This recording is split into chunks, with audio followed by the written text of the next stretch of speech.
کوئی قاری ہے، کوئی درس قرآن دیتا ہے، تدریس لگے ہیں، لیکن عوام الناس کو بھی کچھ خیال فرمانا چاہیے اور کچھ نہ کچھ وقت لگاتے رہنا چاہیے، ورنہ کم از کم ہر ماہ 3 دن لگا لیا کریں۔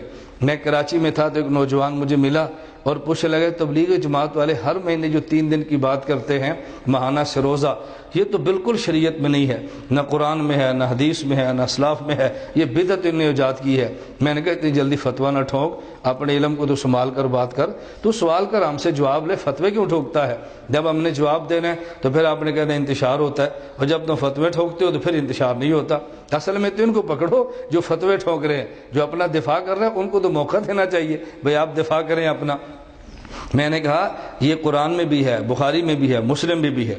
مجھے کہتا ہے ان کے تو، میں نے کہا ان کتابوں میں ہے، کہتے ہیں سروزہ، میں نے کہا جی ہاں سروزہ، مجھے کہتے ہیں جی کہاں لکھا ہے؟ میں نے کہا رسول اللہ صلی اللہ علیہ وسلم عرش پہ گئے، 50 نمازیں ملی، رستے موسیٰ علیہ السلام ملے تو انہوں نے کہا حضور کم کروا لیں یہ قوم نہیں پڑھے گی، حضور صلی اللہ علیہ وسلم 45 کروا لی، کہا کتنی ہے؟ کہا جی 45 کا 45 بھی نہیں پڑھیں گے۔ رسول اللہ صلی اللہ علیہ وسلم پھر گزارش کی تو 40 رہ گئی۔ یہ تو آپ نے حدیث سنی ہے نا، بالآخر 5 نمازیں رہ گئی تو حضرت رسول اللہ صلی اللہ علیہ وسلم پر وحی آئی، آپ کی امت 5 نمازیں پڑھے گی اجر 50 کا ملے گا، نمازیں 5 پڑھے گی اجر 50 کا ملے گا۔ یہ صحیح بخاری میں اور صحیح مسلم میں روایت یہ ہے کہ من صام رمضان و ستۃ من شوال کان کصیام الدہر کلہ، جو آدمی رمضان کا روزہ رکھے، 6 شوال کے روزے رکھے، اللہ اس کو پورے سال کے روزے کا اجر دیتا ہے۔ تو 5 نمازوں پر 50 کا اجر، رمضان اور 6 شوال کے روزوں پہ پورے سال کا اجر، یہ کیوں ملتا ہے؟ اس کی دلیل قرآن کریم میں ہے، من جاء بالحسنۃ فلہ عشر امثالھا، کہ جو آدمی ایک عمل اچھا کرے اللہ اس کو 10 کا اجر دیتے ہیں۔ میں نے کہا قرآن اور بخاری اور مسلم میں نے پیش کر دی ہے؟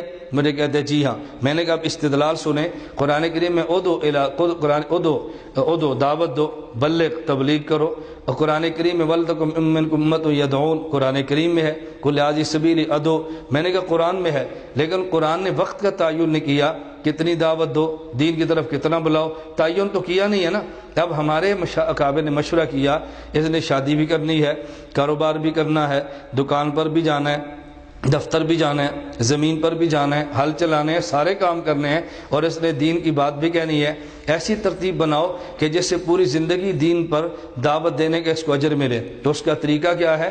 ہم نے صحیح بخاری، صحیح مسلم اور قرآن کریم ان 3 کتابوں کو دیکھا تو پتہ چلا کہ نیک ایک عمل کریں 10 کا اجر ملتا ہے۔ تو مشائخ نے کہا ہر مہینے میں اگر یہ 3 دن خدا کے راستے میں نکلے گا، 3 کو ضرب سے دو، 10 سے ضرب دو گے تو 30 بنیں گے، تو ماہانہ اگر 3 دن نکلتا رہے تو پوری زندگی خدا کے راستے میں نکلنے کا اس کو اجر مل جائے گا، کاروبار بھی کرتا رہے گا اور پوری زندگی دین پر چلنے کا اجر ملتا رہے گا۔ میں نے کہا ہمارے پاس، کہتے ہیں ان سے دلیل مانگی کئی تبلیغ والوں سے، وہ تو دلیل نہیں دیتے۔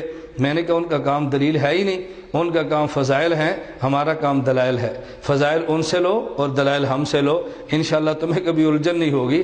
آپ کو مٹھائی چاہیے تو کسی مٹھائی کے دکان